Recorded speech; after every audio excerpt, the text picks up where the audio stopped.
ये काया है तौन है माटी ये चीज ला बेटी बेटा के घमंड करत हन, लेकिन बहू आई तब बेटा बौरा जाहे।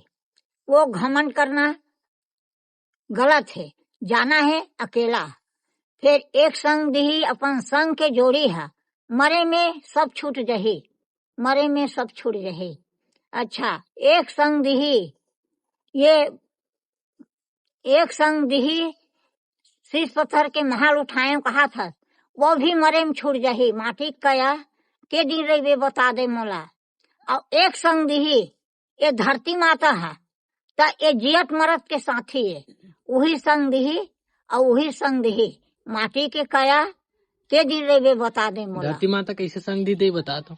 या धरती माता है वो कौन नहीं जानी, पागल है ते नहीं जाने। धरती माता है अभी जियत हन, हम दूध बियारी एकर सेवा करत हन, दूध बियारी खात हन नहीं। हाँ। ये जियत मरत के दई हाँ। और मरबो तब जियत हन तो अपन पालत है, और मरबो तो अपन कोरम भीतर में लेके रखे और भीतर में लेके रखे और कोई नहीं है रखने वाला।